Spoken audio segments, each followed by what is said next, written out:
Form हो चुका है। जैसे आप ऑपरेटिंग सिस्टम यूज करते हैं, Windows operating system, Linux operating system, वैसे जावा खुद एक तरह से वर्चुअल ऑपरेटिंग सिस्टम आपको प्रोवाइड करता है, जिसके थ्रू आप डेस्कटॉप एप्लीकेशन बना सकते हैं, वेब एप्लीकेशंस बना सकते हैं। जावा बहुत सारे मोबाइल एप्लीकेशंस डेवलपमेंट में भी यूज की जाती है। साथ में जावा का यूज अपन इलेक्ट्रॉनिक डिवाइस के एप्लीकेशंस में हम कर सकते हैं। तो मतलब हम यदि देखा जाए तो 14 बिलियन एप्लीकेशंस के अंदर जावा टेक्नोलॉजी का यूज किया जाता है। तो बेसिकली हम बोल सकते हैं कि Java is a complete technology और कंप्लीट प्लेटफॉर्म, इस तरीके से हम इसको डिफाइन कर सकते हैं। ओके, अब हम ये बात आप डिस्कशन करते हैं कि जावा टेक्नोलॉजी के अंदर क्या क्या कंपोनेंट्स होते हैं। तो जावा टेक्नोलॉजी एक बहुत ही बिग टेक्नोलॉजी है, मतलब इसका कोई अंत नहीं है। यदि अपन बात करें कि जावा कितना बड़ा है, तो ये बहुत ही ह्यूज टेक्नोलॉजी है, आप जितना सीखोगे उतना कम है।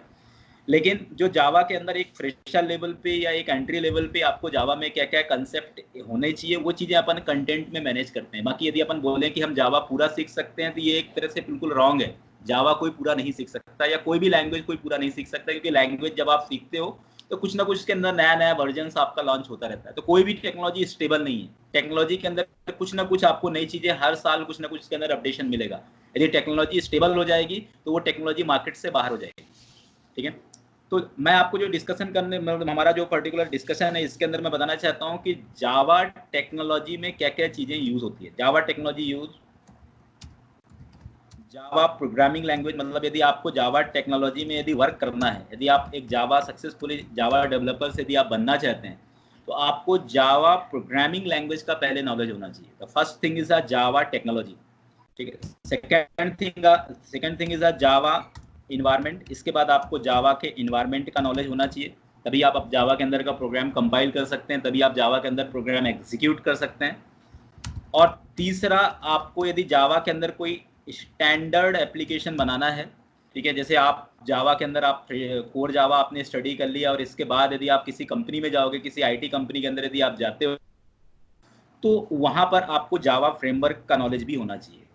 तो मतलब बेस क्या है, जावा का कोर जावा है, लेकिन जावा के अंदर जो वर्क होता है किसी भी इंडस्ट्री के अंदर, वो जावा के फ्रेमवर्क से होता है। तो इसका कंसर्न ये भी है कि आपको यदि कोर जावा नॉलेज है, तभी आप जावा फ्रेमवर्क सीख सकते हो। तो स्टार्टिंग का ये जावा की कोर से होती है, और इसका एंडिंग क्या होता है, जावा का फ्रेमवर्क होता है। जैसे आपने यदि बहुत सारे कुछ फ्रेमवर्क के नाम सुने हैं आपने जावा के? सर J2EE और ये सारी चीजें एडवांस जावा में आएगा, स्प्रिंग हाँ, और मतलब एक्चुअली जावा के जैसे फ्रेमवर्क में आपने स्प्रिंग का एक नाम सुना हाइबरनेट। होगा, हाइबरनेट का नाम सुना होगा। तो ये हाँ, ओके। तो ये सभी जावा के फ्रेमवर्क्स होते हैं जो मार्केट में बहुत ज़्यादा पॉपुलर है। मतलब बहुत सारे लोग बोलते हैं कि जावा का मार्केट डाउन हो रहा है। ये मैं आपको अभी भी बताना चाहता हूँ कि 70% जो एंटरप्राइज एप्लीकेशन, जो ईआरपी एप्लीकेशन चल रहे हैं मार्केट में, वो जावा में ही डेवलप्ड है। कि इंडस्ट्री में आज के डेट में एप्लीकेशंस तो बहुत सारे आ रहे हैं, लेकिन जो सिक्योरिटी कंसर्न आपको जावा के थ्रू मिलेगा, वो सिक्योरिटी कंसर्न मेरे ख्याल से आपको किसी भी लैंग्वेज में नहीं मिलेगा। यदि आप बात करो पीएचपी की, तो पीएचपी के अंदर का प्रोग्राम का कोड आप हाइड ही नहीं कर सकते। जो प्रोग्रामिंग कोड आप लिखते हो, वही प्रोग्रामिंग कोड आपके इन्वायरमेंट में भी होता है। पर जावा के अंदर आप जो प्रोग्राम कोड लिखते हो, वो प्रोग्राम कोड आपके इन्वायरमेंट में नहीं होगा। जावा के अंदर के सॉफ्टवेयर में क्या होता है कि जावा में दो फाइल होती है, एक डॉट जावा फाइल और दूसरी डॉट, इसलिए जावा आपको कोड सिक्योरिटी प्रोवाइड करता है। जावा के अंदर आप कोई भी सॉफ्टवेयर, आपने आज तक सुना होगा कि ये सॉफ्टवेयर जावा में बना हुआ था और ये सॉफ्टवेयर हैक हो चुका है, कभी भी नहीं सुना होगा। क्योंकि जावा के अंदर सिक्योरिटी ही जावा का एक बहुत बड़ा एडवांटेज है, और जावा का एक सबसे यूनिक। तो मैं आपको ये जस्टिफाई करना चाहता हूँ कि यदि आप अपना करियर जावा में बनाना चाहते हो, तो जावा के अंदर आपको जावा प्रोग्रामिंग लैंग्वेज का नॉलेज होना चाहिए, जावा इन्वायरमेंट का नॉलेज होना, और जावा फ्रेमवर्क का नॉलेज होना चाहिए। तो ये स्टार्ट करेंगे पहले जावा प्रोग्रामिंग लैंग्वेज के। तो अब मैं इनको थोड़ा थोड़ा आपको डिफाइन करना चाहता हूँ कि एक्चुअली जावा प्रोग्रामिंग लैंग्वेज क्या है, क्योंकि बहुत सारे लोगों को डाउट होता है कि जावा और जावा प्रोग्रामिंग लैंग्वेज में, जनरली कोई पूछता है आपसे कि जावा क्या है, तो आप बोलते हो Java is a object oriented programming language. तो वो जावा नहीं है, वो जावा प्रोग्रामिंग लैंग्वेज है। जावा तो एक प्लेटफॉर्म है, जावा तो एक टेक्नोलॉजी है, जिसके अंदर जावा प्रोग्रामिंग लैंग्वेज एक लैंग्वेज की तरह, एक टूल्स की तरह क्या होता है, इसके अंदर यूज होता है। तो अब मैं आपको डिस्कस करना चाहता हूँ what is Java programming language। what is java programming language? हम इसको इस तरीके से डिफाइन कर सकते हैं कि it is oops। oops actually क्या है, एक टेक्निक होता है, एक प्रोग्रामिंग स्ट्रक्चर होता है ऑब्जेक्ट ओरिएंटेड। और oops ऐसा नहीं है कि सिर्फ जावा ही फॉलो करता है, ऊप्स बहुत सारे लैंग्वेजेस, प्रोग्रामिंग लैंग्वेज हैं इंडस्ट्री में जो ऑब्जेक्ट ओरिएंटेशन कंसेप्ट को फॉलो करते हैं, जैसे C++ है, जावा है, C#.NET है। तो बहुत सारे लैंग्वेजेस आपको आज, जैसे पाइथन भी है, PHP भी है, ये भी ऑब्जेक्ट ओरिएंटेशन को फॉलो करते हैं। 100% फॉलो तो कोई भी लैंग्वेज नहीं कर रहा है, लेकिन 90 to 95% ऑब्जेक्ट ओरिएंटेशन कंसेप्ट को बहुत सारे लैंग्वेजेस फॉलो करते हैं। Object oriented programming structure, oops का मतलब होता है, जावा एक object oriented programming structure based language है, oops based programming language which was specially designed to perform electronic device communication. Electronic device communication मतलब मैं आपको ये क्लियर करना चाहता हूँ कि जावा प्रोग्रामिंग लैंग्वेज का जो स्टार्टिंग हुआ वो इलेक्ट्रॉनिक डिवाइस कम्युनिकेशन के लिए हुआ। मतलब ऑपरेटिंग सिस्टम और इलेक्ट्रॉनिक, मतलब कौन सी इलेक्ट्रॉनिक डिवाइस, मैं उसका नाम बताना चाहता हूँ, टेलीविजन और पर्टिकुलर आपका जो पर्टिकुलर टेलीविजन एप्लीकेशंस और रिमोट सेंसर्स एप्लीकेशंस, इन दोनों के बीच में कम्युनिकेशन को इम्प्लीमेंट करने के लिए जावा प्रोग्रामिंग लैंग्वेज का इम्प्लीमेंटेशन किया गया, क्योंकि जावा प्रोग्रामिंग लैंग्वेज से पहले मार्केट में C लैंग्वेज और C++ लैंग्वेज पहले से प्रेजेंटेड थे। तो जावा लैंग्वेज का मेन वर्क जो है वो इलेक्ट्रॉनिक डिवाइस कम्युनिकेशन के लिए किया गया है। इसलिए मैं बताना चाहता हूँ कि आज के डेट में आप जितने भी इलेक्ट्रॉनिक डिवाइस यूज़ करते हो उन सभी में जावा प्रेजेंटेड है। Java present on refrigerator, Java present on television, Java present on electronic car engine, इन सभी जगह जावा प्रोग्रामिंग लैंग्वेज का यूज़ किया जा रहा है, क्योंकि जावा लैंग्वेज का एक बहुत बड़ा प्लस पॉइंट तो ये है कि ये सॉफ्टवेयर एप्लीकेशन डेवलपमेंट में तो यूज़ होता ही होता है, साथ में इलेक्ट्रॉनिक सॉफ्टवेयर प्रोग्रामिंग इंटरफेसिंग सब एप्लीकेशंस के अंदर भी जावा का यूज़ किया जाता है। तो हम ये बोल सकते हैं कि जावा का जो starting application electronic device communication के लिए हुआ, लेकिन आज के डेट में but now Java can be used in all real domain. आज के जितने भी रियल वर्ल्ड डोमेन है, चाहे हम कोई भी टाइप का रियल वर्ल्ड एप्लीकेशंस की बात करें, वहां पर जावा लैंग्वेज का यूज किया जा सकता है और किया जा रहा है। जैसे बैंकिंग डोमेन हो गया, इंश्योरेंस डोमेन हो गया, कोई भी एंटरप्राइज एप्लीकेशंस है, उन सभी जगह जावा का पूरा इम्प्लीमेंटेशन किया जाता है। तो Java can be used in anywhere, Java हर जगह क्या है इम्प्लीमेंटेड है, जावा हर जगह क्या है यूजफुल है। तो अब मैं आपको ये बताना चाहता हूँ कि जावा जो प्रोग्रामिंग लैंग्वेज है, इस प्रोग्रामिंग लैंग्वेज को, ये बहुत बड़ी लैंग्वेज हो गई, इसलिए जावा प्रोग्रामिंग लैंग्वेज के भी अलग अलग क्या है कैटेगराइजेशन किए गए। इसको 3 अलग अलग पार्ट्स में डिवाइड किया गया, J2SE, J2EE और J2ME। जिसको अपन कोर जावा बोलते हैं वो एक्चुअली कोर जावा नहीं है, वो J2SE है, उसको अपन बोलते हैं जावा 2 स्टैंडर्ड एडिशन। और ये जावा का पहला एडिशन था, और इस एडिशन का मेनली यूटिलाइजेशन किसके लिए किया जाता है, फॉर डेस्कटॉप एप्लीकेशन। दूसरा आता है जावा एंटरप्राइज एडिशन। एडिशन आपने सुना होगा, एंटरप्राइज का मतलब होता है ERP प्रोडक्ट, जैसे college ERP, hospital ERP, insurance ERP, banking ERP मतलब होता है एंटरप्राइज, मतलब जो किसी भी ऑर्गेनाइजेशन के टास्क को यदि मैनेज करने का जो सॉफ्टवेयर होता है उसको अपन बोलते हैं ERP सॉफ्टवेयर। और जावा का सबसे बड़ा जो स्पेशलाइजेशन है वो ERP ही है। के अंदर जितने भी 99% जो सॉफ्टवेयर आपको मिलेंगे वो ERP सॉफ्टवेयर मिलेंगे। Java is specialist in ERP product.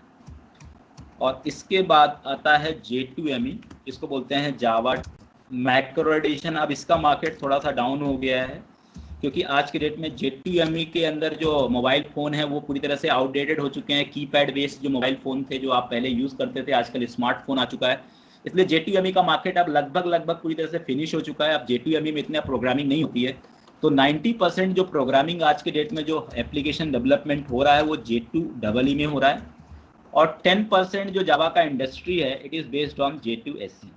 लेकिन मैं आपको ये क्लैरिफाई करना चाहता हूँ कि बिना J2SE यदि आप अच्छे से नहीं सीखते हो तो आप J2EE को लर्न नहीं कर सकते। इसलिए जावा की एक हिरारिकी है कि पहले आपको कोर पार्ट का अच्छे से नॉलेज होना चाहिए। जब आप कोर पार्ट अच्छे से सीख लेते हैं तभी आप एडवांस पार्ट में जा सकते हैं। ठीक है, आपको समझ में आया? कोई डाउट अभी आपको?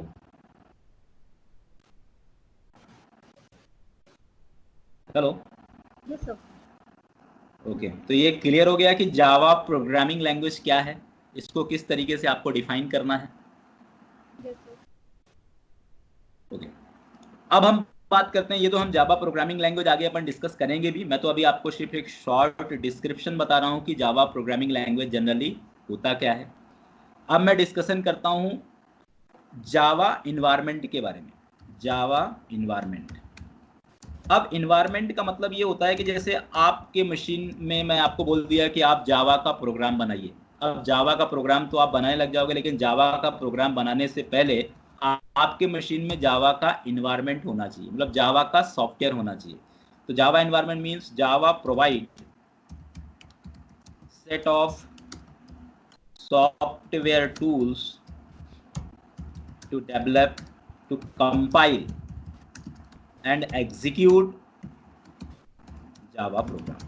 मतलब मेरा कंसर्न ये है कि जावा के अंदर जब भी आप कोई एप्लीकेशन बनाएंगे तो सबसे पहले जावा के अंदर के दो अलग अलग सॉफ्टवेयर टूल्स होते हैं जो आपके मशीन पे होना चाहिए। ठीक है, ये सॉफ्टवेयर टूल्स का इंस्टॉलेशन कैसे करना है ये मैं आपको बता दूंगा। ठीक है, इसके लिए आपको बस एक छोटा सा सेटअप डाउनलोड करना रहेगा जिसमें दो चीज़ें होती है, पहला है जेडीके और दूसरा है जेआरई। जेडीके का मतलब होता है जावा डेवलपमेंट किट, इसको बोला जाता है जावा डेवलपमेंट किट। और जेआरई का मतलब होता है Java run time environment. JRE means Java run time environment. JDK का मेन रोल होता है, इट इज यूज्ड टू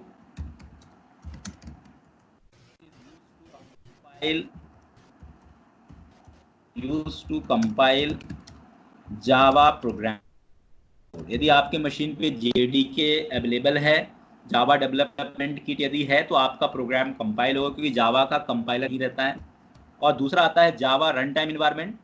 इसका रोल होता है, it is use to execute Java program code. मतलब मैं आपको ये बताना चाहता हूँ कि जैसे आप जावा का कोई भी प्रोग्राम बनाओगे तो उसका एक्सटेंशन डॉट जावा होगा, तो डॉट जावा extension co dot class extension में कन्वर्ट करने का काम जेडीके का होता है, और डॉट क्लास को के थ्रू मशीन कोड तक का जो वर्क है, मतलब मशीन कोड तक का जो टास्क है, उसको इंप्लीमेंट करने का रोल जेआरई में होता है। तो जनरली जब भी हम जावा का कोई भी इन्वायरमेंट, यदि आप जावा के अंदर किसी भी टाइप में J2SE की बात करूं, J2EE की बात करूं या J2ME की बात करूं, यदि आप जावा के अंदर किसी भी टाइप के एप्लीकेशंस पे काम करेंगे तो आपके मशीन पे जेडीके और जेआरई इन दोनों का कॉम्बिनेशन होना कंपलसरी है। मतलब आपके मशीन पे जेडीके भी होना चाहिए और आपके मशीन पे जेआरई भी होना चाहिए। यदि ये दोनों है तभी आप जावा के अंदर सॉफ्टवेयर बना सकते हैं। तो जैसे मैं आपको यहाँ बताना चाह रहा हूँ कि मेरे मशीन पे सी ड्राइव प्रोग्राम फाइल्स में जाएंगे, यहाँ पर मेरे पास जावा का सॉफ्टवेयर ऑलरेडी इंस्टॉल्ड है। ठीक है, मेरे मशीन पे जावा का 8 वर्जन इंस्टॉल्ड है। अभी मोस्टली कंपनियां जावा के 8 वर्जन पे ही काम कर रही है। हालांकि जावा का 13 वर्जन आ चुका है, लेकिन जावा 10, जावा 11, जावा 12 और जावा 13 वर्जन जो है वो मार्केट में पैड है। ठीक है, जावा 8 और जावा 9 वर्जन ऐसे हैं जो मार्केट में पूरी तरह से ओपन सोर्स है। तो मोस्टली कंपनियां अभी इसी पे काम कर रही है। कोर के लिए मोस्टली जावा 8 ही प्रीफर है। तो आप इसमें देखोगे कि इसमें दो फोल्डर है, है जावा का जेडीके और दूसरा फोल्डर है जावा का जेआरई। और यहाँ जेडीके का मतलब फुल फॉर्म होता है जावा डेवलपमेंट किट। तो इसका मतलब ये है कि जेडीके का मतलब यदि आपके मशीन पे सिर्फ जेडीके है तो आपका जावा का प्रोग्राम सिर्फ कंपाइल होगा, और आपके मशीन पे यदि जेआरई है तो आपका जावा का जो प्रोग्राम है वो कंपाइल के साथ साथ आपका प्रोग्राम आपका प्रोग्राम एग्जीक्यूट हो। इसलिए आपके मशीन पे ये दोनों होना कंपलसरी है। एक भी यदि नहीं है, फॉर एग्जांपल आपने जेआरई रख लिया जेडीके नहीं रखा, तो आपका प्रोग्राम कंपाइल नहीं होगा। तो इसलिए ये दोनों टूल्स आपके जावा के लिए इंपॉर्टेंट है। साथ में जावा में आईडी टूल्स भी बनाए, ID tools integrated development environment, ये लाइव प्रोजेक्ट के लिए यूज किया जाता है, या कोई कंपनी में यदि आप एडवांस कोई वर्क कर रहे हो, वेब एप्लीकेशन बना रहे हो, तो इंटीग्रेट आईडी टूल्स को आप प्रीफर कर, इंटीग्रेट डेवलपमेंट इन्वायरमेंट टूल्स को प्रीफर कर सकते हैं। इसमें आपने नाम सुना होगा। पहला आईडी टूल्स जो बेसिक लेवल पे बेटर है, नेटबीन्स, और दूसरा आईडी टूल्स एक्लिप्स। ये दोनों आईडी टूल्स जनरली जावा में यूज़ किए जाते हैं। इसके अलावा और बहुत से, जावा एक ओपन सोर्स है और ओपन सोर्स में बहुत सारे टूल्स यूज हैं मार्केट के अंदर, लेकिन जो पॉपुलर टूल्स हैं उनके नाम बताना चाहता हूँ कि नेटबीन्स और एक्लिप्स। ठीक है, इन दोनों का यूज़ भी आप कर सकते हो और इसके थ्रू आप रैपिड एप्लीकेशन डेवलपमेंट कर सकते हो, बहुत फास्ट वे में एप्लीकेशन बना सकते हो। ठीक है, क्योंकि नॉर्मल जावा प्रोग्रामिंग में इतने आसानी से आप एप्लीकेशन नहीं बना सकते। आपने सुना है नेटबीन्स और एक्लिप्स का नाम? Yes sir. ओके, आपने वर्क किया है इसमें नेटबीन्स या एक्लिप्स में थोड़ा बहुत? हाँ सर, नेटबीन्स पे किया है, वो कॉलेज में प्रोजेक्ट्स बनाते थे तो फिर इस पे ही बनाते थे। ठीक है, ओके। तो इस तरीके से हम जावा इन्वायरमेंट को इम्प्लीमेंट कर सकते हैं। इसके बाद मैं आप जो नेक्स्ट है जावा फ्रेमवर्क, इसके बारे में थोड़ा सा शॉर्ट डिस्क्रिप्शन में देता हूँ कि जनरली जावा फ्रेमवर्क क्या होता है। तो आपको दिमाग में सबसे पहले रहता है कि फ्रेमवर्क जनरली होता क्या है। तो देखो, फ्रेमवर्क जावा से कोई अलग चीज़ नहीं है, फ्रेमवर्क भी जावा का ही एक पार्ट है। बस डिफरेंस ये होता है कि फ्रेमवर्क के अपने खुद के प्रिंसिपल्स होते हैं, फ्रेमवर्क के अपने खुद के रूल्स होते हैं, फ्रेमवर्क की अपनी खुद की लाइब्रेरी होती है, फ्रेमवर्क की अपनी खुद की डिजाइन पैटर्न होता है। तो framework provide design pattern to develop application, कि आप एप्लीकेशन बनाओगे तो आपके एप्लीकेशन का क्या आर्किटेक्चर होगा, ये आपको फ्रेमवर्क बताता है। साथ में लाइब्रेरीज, फ्रेमवर्क आपको कुछ लाइब्रेरी प्रोवाइड करता है। एंड सिक्योरिटी, फ्रेमवर्क आपको और ज़्यादा सिक्योरिटी प्रोवाइड करता है as compare to normal Java application. यदि आप बिना फ्रेमवर्क के कोई एप्लीकेशन बनाओगे और फ्रेमवर्क के थ्रू एप्लीकेशन बनाओगे तो दोनों में डिफरेंस ये होता है कि यदि आप फ्रेमवर्क के थ्रू कोई एप्लीकेशन बनाते हो तो आपके एप्लीकेशन की सिक्योरिटी, आपके एप्लीकेशन का डिजाइन पैटर्न और आपको जो लाइब्रेरीज मतलब प्रीडिफाइंड फंक्शनैलिटी आपको ज़्यादा मिलेंगी। लोग ऐसा समझते हैं कि फ्रेमवर्क टफ होता है, पर मेरे ओपिनियन में ऐसा है कि फ्रेमवर्क आपका टफ नहीं होता, जबकि फ्रेमवर्क और बहुत ईजी होता है। क्योंकि फ्रेमवर्क से आपका जो काम करने का जो स्पीड है वो आपका इंक्रीज हो जाता है और आपको सिक्योरिटी या अदर कंसर्न के लिए प्रोग्रामिंग नहीं करनी पड़ती। इसलिए यदि फ्रेमवर्क टफ होता तो कंपनी कभी भी टफ पे काम नहीं करती, कंपनी हरदम इसी ऐसे टूल पे काम करती है जो सरल हो, जो उसके वर्क को आसान करे। इसलिए फ्रेमवर्क जावा का एक पर्टिकुलर एक हेल्प टूल होता है जिसकी मदद से, जिसकी हेल्प से आप अपने प्रोग्रामिंग को बहुत आसानी से कर सकते हो। तो मैं आपको कुछ जावा के फ्रेमवर्क के नाम बताना चाहता हूँ। जो पहला फ्रेमवर्क है जावा में जो बहुत ही पॉपुलर है और 90% जो जावा का एप्लीकेशन डेवलपमेंट है वो इसी फ्रेमवर्क के थ्रू किया जाता है, that is called spring framework. And the second one is a hibernate framework. तो ये दोनों फ्रेमवर्क होते हैं जनरली जो जावा एप्लीकेशन डेवलपमेंट के लिए बहुत ज़्यादा यूजफुल होते हैं, जिनका इम्प्लीमेंटेशन बहुत ज़्यादा होता है स्प्रिंग। इसके अलावा भी और बहुत सारे फ्रेमवर्क हैं, ठीक है। स्ट्रट्स फ्रेमवर्क है जो मार्केट्स में पहले बहुत चलता था, लेकिन अब थोड़ा सा ये वर्क इसका इसके अंदर हैवी वेट के थ्रू ये थोड़ा सा कम चल रहा है मार्केट में। साथ में EJB है। ऐसे जावा के बहुत सारे अलग अलग फ्रेमवर्क है। क्योंकि जावा, चूंकि मैंने आपको शुरू में बताया कि जावा एक ओपन सोर्स है, इसलिए ओपन सोर्स का एक प्लस पॉइंट ये होता है कि आप अपने अकॉर्डिंग उस एप्लीकेशंस को कस्टमाइज कर सकते हो। जैसे TCS कंपनी, इन्फोसिस कंपनी, जो बड़े बड़े MNCs कंपनी होते हैं, जरूरी नहीं है कि they are working on Spring framework, they are working on Hibernate framework, they have their own framework. वो अपने खुद के फ्रेमवर्क को कंटेन करते हैं और वो अपने खुद फ्रेमवर्क पे ही वर्कआउट करते हैं। क्योंकि हमें फ्रेमवर्क समझना रहता है, इसलिए आप स्प्रिंग फ्रेमवर्क या हाइबरनेट फ्रेमवर्क पे यदि आपने काम कर लिया तो आगे जब आप इंडस्ट्री में जाते हैं तो आपको यदि एक फ्रेमवर्क का भी कोई अवेयरनेस है तो आप दूसरे फ्रेमवर्क को बहुत आसानी से समझ सकते हैं और इस फ्रेमवर्क के थ्रू आप बहुत आसानी से वर्क कर सकते हैं। तो इस तरीके से मेरा जो कंसर्न था इस टॉपिक का ये था कि मैंने आपको ये समझाया कि जावा क्या है। क्योंकि बहुत सारे बच्चों के डाउट होता है, जिनसे पूछा जाता है जावा क्या है, तो बोलते हैं Java is a programming language. तो मैं तो बिल्कुल बोलता हूँ कि जावा का इंसल्ट होगा यदि आप जावा को सिर्फ प्रोग्रामिंग लैंग्वेज बोलोगे, क्योंकि जावा सिर्फ एक प्रोग्रामिंग लैंग्वेज नहीं है, जावा एक कंप्लीट प्लेटफॉर्म है, जावा एक कॉमन टेक्नोलॉजी है, जावा खुद एक वर्चुअल ऑपरेटिंग सिस्टम है। क्योंकि जावा एक बहुत ही रिच प्लेटफॉर्म प्रोवाइड करता है आपको, जिसकी मदद से आप डेस्कटॉप, वेब, मोबाइल ये सभी एप्लीकेशंस बना सकते हो। और यदि आप जावा लर्न करना चाहते हो तो आपको पहले जावा प्रोग्रामिंग लैंग्वेज, जावा एनवायरनमेंट और जावा फ्रेमवर्क का नॉलेज होना चाहिए। इसके बाद मैंने बताया कि जनरली जावा प्रोग्रामिंग लैंग्वेज क्या होती है। तो जावा प्रोग्रामिंग लैंग्वेज एक ऑब्जेक्ट ओरिएंटेड प्रोग्रामिंग स्ट्रक्चर पे बेस्ड लैंग्वेज है, जिसका स्टार्टिंग में जो बनाया गया था वो इलेक्ट्रॉनिक डिवाइस कम्युनिकेशन के लिए बनाया गया था। पर आज की डेट में हम जावा के थ्रू कोई भी रियल वर्ल्ड डोमेन के एप्लीकेशंस बना सकते हैं, कोई ERP एप्लीकेशन बना सकते हैं, कोई वेब एप्लीकेशन बना सकते हैं, पोर्टल क्रिएट कर सकते हैं, बैंकिंग वेबसाइट बना सकते हैं। ये सभी काम आप जावा से कर सकते हैं। जावा के 3 अलग अलग टाइप के क्लासिफिकेशन होते हैं। जो पहला क्लासिफिकेशन है जावा का, दैट इज कॉल्ड J2SE, दूसरा J2EE और तीसरा J2ME होता है। अब दूसरा जो कंसर्न है वो जावा इन्वायरमेंट क्या होता है। इन्वायरमेंट का मतलब सॉफ्टवेयर टूल से होता है कि आपको कौन सा सॉफ्टवेयर इंस्टॉल करना है। तो जावा के 2 सॉफ्टवेयर टूल्स मोस्टली होते हैं, पहला होता है JDK और दूसरा होता है JRE। इसके बाद मैंने बताया कि जावा के अंदर यदि आपको रैपिड एप्लीकेशन डेवलपमेंट करना है तो जावा आपको IDE टूल्स देता है, इंटीग्रेटेड डेवलपमेंट इन्वायरमेंट। और इसमें नेटबीन्स और एक्लिप्स बहुत ज़्यादा पॉपुलर है मार्केट में, जो फ्रीली अवेलेबल हैं, आप डाउनलोड करके इनका यूज़ कर सकते हैं।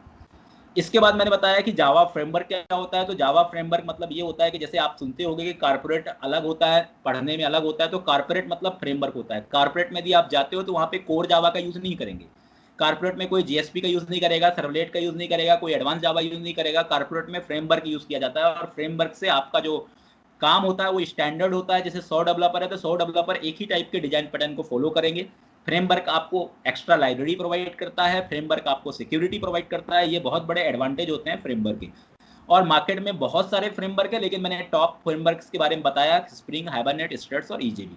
तो ये सेशन मेरा पूरी तरह से जावा इंट्रोडक्शन पे बेस्ड है कि जावा जनरली होता क्या है और जावा के क्या क्या कंपोनेंट्स होते हैं और किस तरीके से इसका इम्प्लीमेंटेशन हम कर सकते हैं। ये चीज़ें मैंने इसके अंदर डिस्कस